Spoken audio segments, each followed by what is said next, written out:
In the last couple of lessons, we talked about what the Cartesian plane was and how to navigate and some different properties within that Cartesian plane. This lesson is going to focus on relations with respect to graphing those relations and some of those properties as well. A relation is simply a set of points in the plane. It's a graphical description. The relation may or may not have a pattern, and it could have the relation may or may not have a pattern to it. So when I look at the roster method gives us a list of all of the points which belong to a specific relation itself. So when I look at R is equal to the set of 3 points, this is the roster of this relation. So this portion here is the roster description. And then when I actually put those points in the particular plane itself, when I have the points on the plane, this is the graphical description.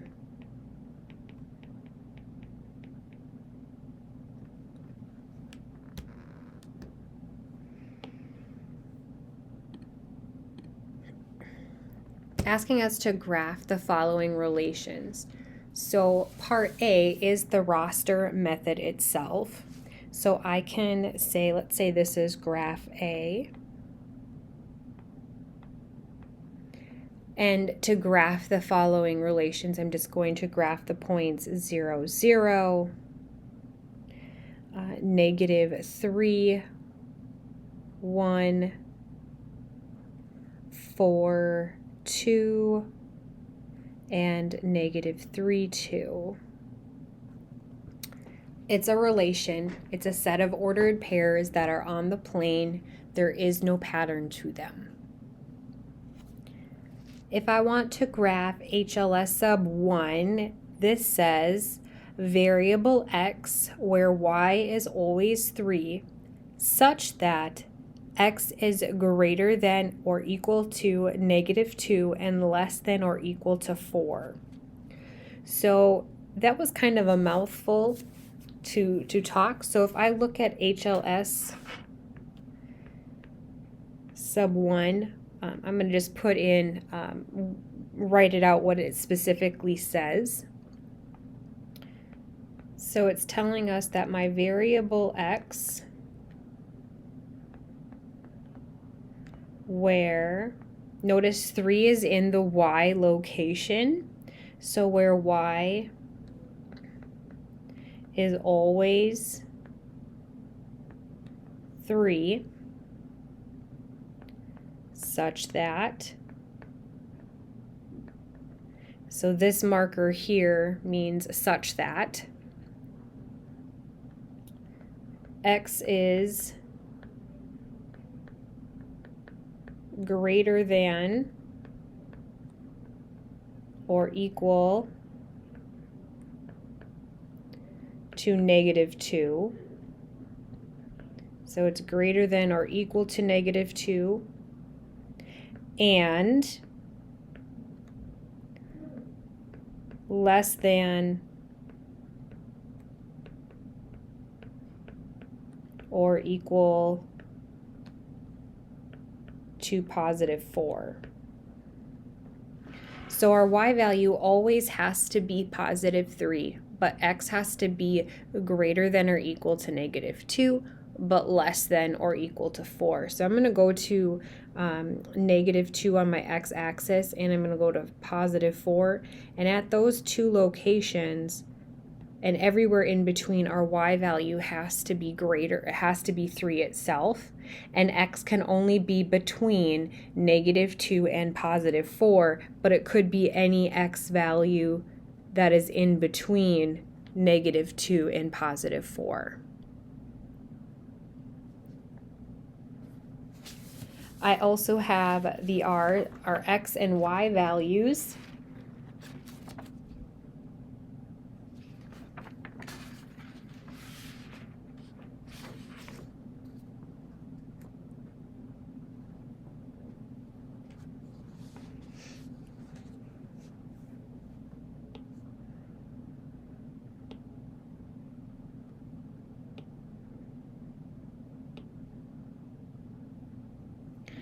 our R value, xy, such that we don't know what a specific y value is given. It could be any y value.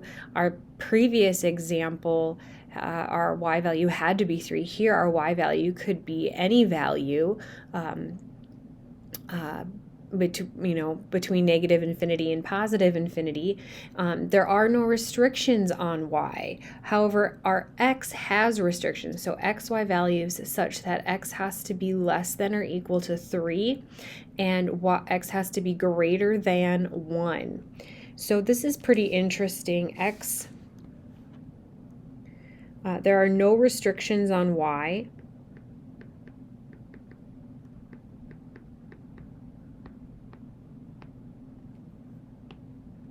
But we do have some restrictions on x. Recall that a solid border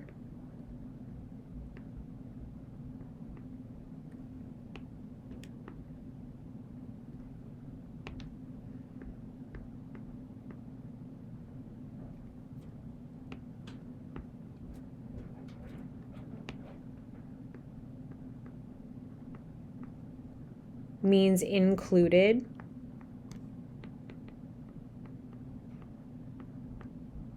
And a dashed border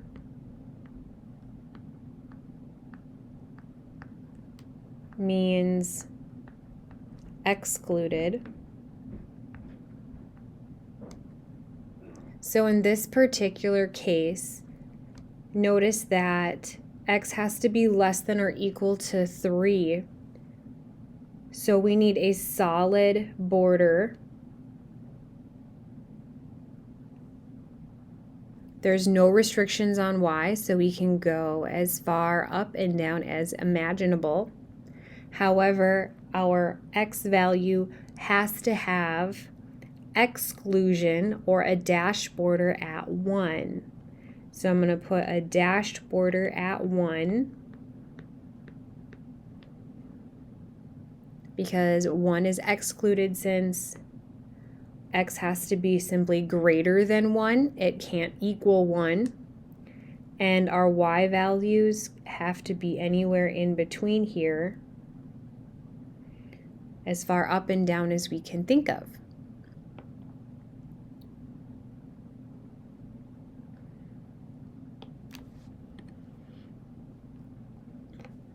The fundamental graphing principle states that the graph of an equation is the set of points which satisfy a particular equation, so that each point x and y is on the graph of an equation if and only if both the x and the y make a true equation.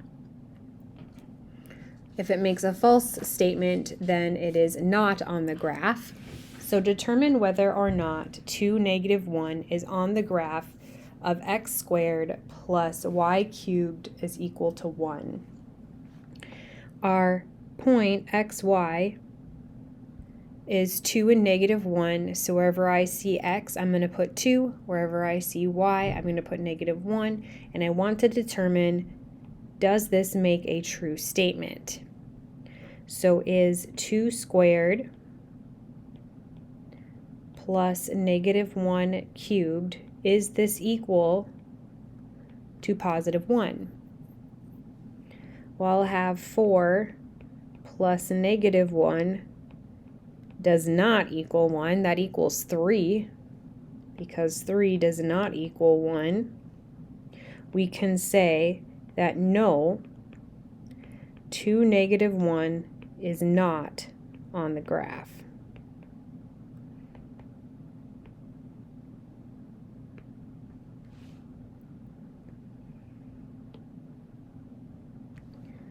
Something that will also be helpful is to determine what the x and the y-intercepts are on a graph. Keep in mind from our last lesson that if we have an x-intercept, we'll have an x value, but our y value will always be 0. And a y-intercept, our x value is always 0 with some number y. So if I look at our picture, our x-intercept, this is the point 2, 0. And our y-intercept is the point 0, 3. So any point on the y-axis will have 0 as the x value, and any point on the x-axis will have 0 as the y value. Find the x and the y-intercepts of the graph x minus 2 plus y squared is 1. So I'm going to first start off by finding the x-intercepts. So to find the x-intercept, I know that I'm going to have some value of x. We don't know what that is yet, but I do know that my y value is going to be 0. So what I'm going to do is substitute wherever I see y 0 and find out what x is. I'm going to have then x minus 2 squared plus 0 squared equals 1. This is then the same as x minus 2 squared equals 1. I'm going to take the square root of both sides to undo the square. So x minus 2 is plus or minus 1. Therefore, when I get x by itself, x has to be positive 1 plus 2, and x will also have to be negative 1 plus 2. So my two x values are 3 and 1. So I actually have two x-intercepts. 3, 0, and 1, 0. Let's find the y-intercept then. I know when I'm looking at my y-intercept, my x value has to be 0, and I know I need to solve for our y value. This time I will substitute 0 in for x and solve for y.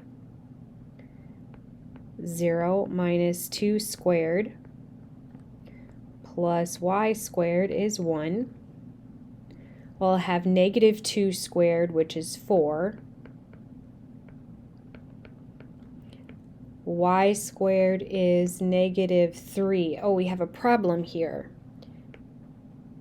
We can't take the square root of a negative number. It doesn't exist. So this is not a real number. We will talk about complex numbers in a few lessons. So our y value or our y-intercept does not exist.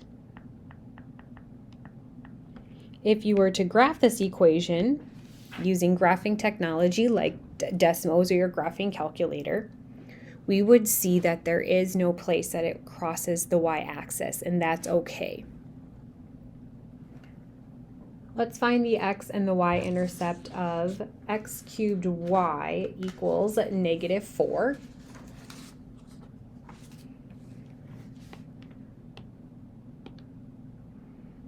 So let's start with the x-intercept. The x-intercept, again, I need to find the x value. I always know that y is going to be 0. So I'm going to substitute 0 in for y. I'll have x cubed times 0 is 4. Oh geez, 0 does not equal 4, right? Because 0 times anything is 0. That's a problem. Does not exist because it's not a true statement. We can't finish. So there is no x-intercept. What about a y-intercept?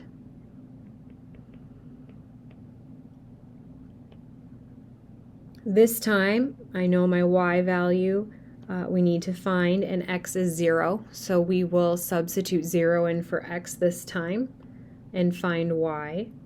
So 0 cubed times y is negative 4. There should be a negative up here, but it doesn't matter. We're going to get the same thing, right? 0 equals negative 4, which is not a true statement.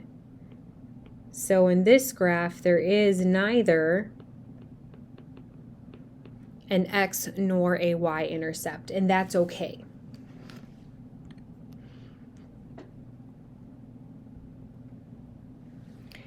Other properties include testing to see if the graph is symmetric about the y-axis, the x-axis, and the origin, which gives us different properties of graphs and their descriptors.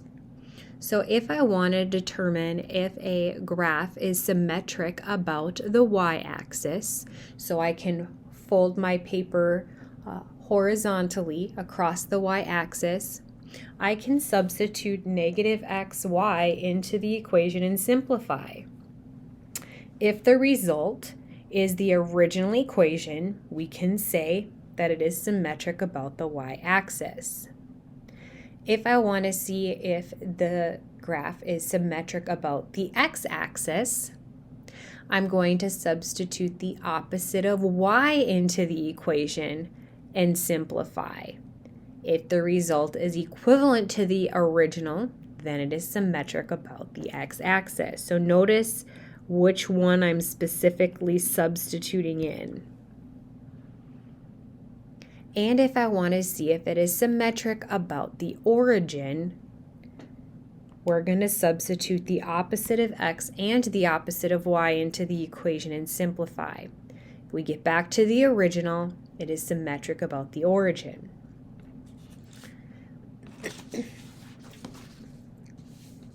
So let's test this out on an example.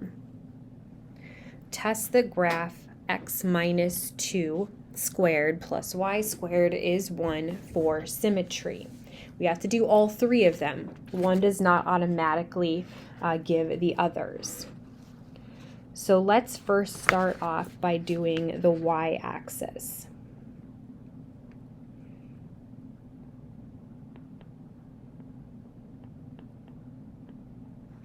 I'm going to replace x with the opposite of x and simplify.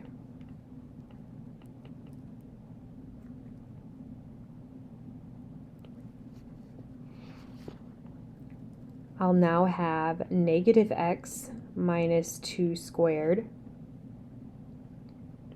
plus y squared equals 1. There's really nothing I can do to actually simplify this. It's already in simplified form. Therefore, it's not the same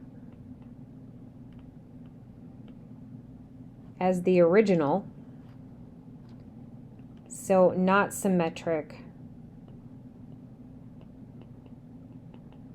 with the y-axis. How about the x-axis? I'll replace y with the opposite of y and simplify.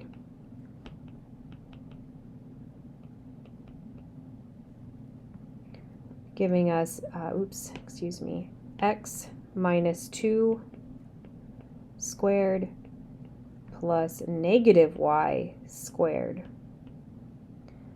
However, I can simplify this because negative y times negative y is going to be positive y squared. So it is symmetric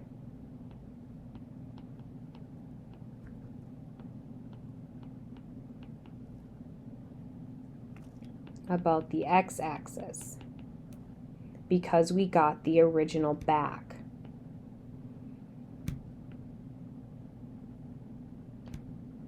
All right, what about the origin? We have to replace both x and y with their opposites and simplify. Negative x minus 2 squared plus negative y squared.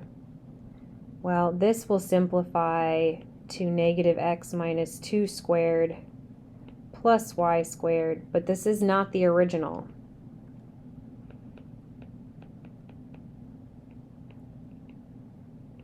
So not symmetric about the origin.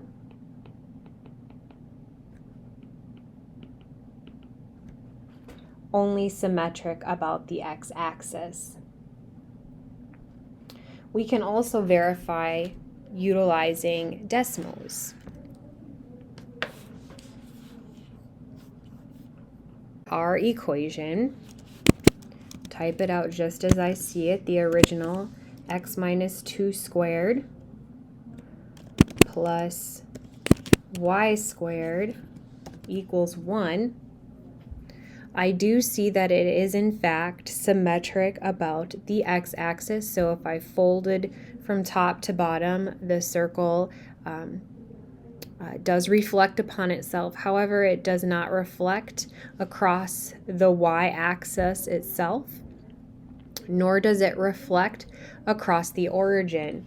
So the origin is y, the equation y equals x. It doesn't reflect across y equals x, nor does it reflect across y equals negative x at all. So keep that in mind. I can also turn these into dashed lines as they're more reflective lines. It's not going across the origin. Y minus equals negative 4 for symmetry. So we'll start with the the y-axis.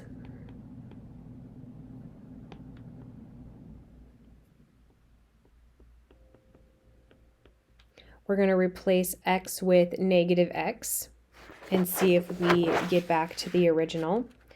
I'll have negative x cubed y equals negative 4.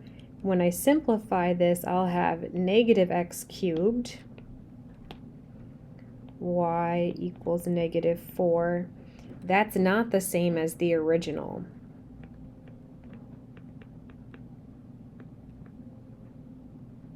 So not symmetric.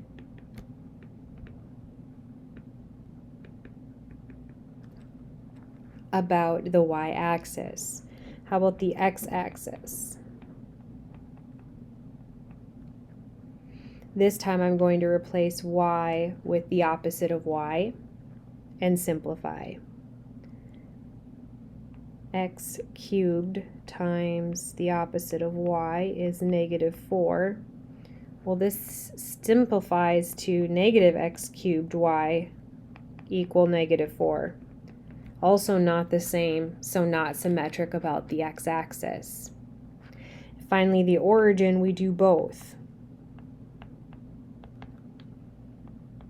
Opposite of x cubed times opposite of y equals negative 4. Well, I know that this is going to simplify to negative x cubed times negative y, and these two negatives turn out to be a positive, so I do end up with my original equation. So it is symmetric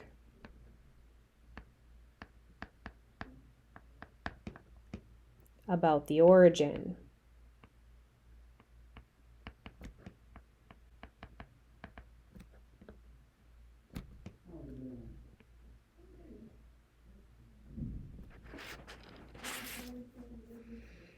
Our second graph, we have x cubed y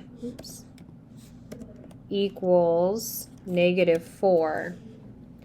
Here we stated that it was not symmetric about the y-axis, so I couldn't fold it along y equals 0. Y equals 0. I can't, x equals 0. I can't fold it along that y-axis at all. Can also make that one a dashed line. And I'm not able to fold it over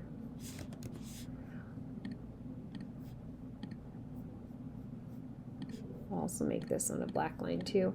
We're not able to fold it over the x-axis either to make it symmetric. However, I do see that it is symmetric across the origin when I'm looking at folding along the blue dashed line here. If I were to fold my paper, my graph would reflect across that origin the points go directly across, which is a really cool feature across that origin. And that concludes our lesson on relations for the day.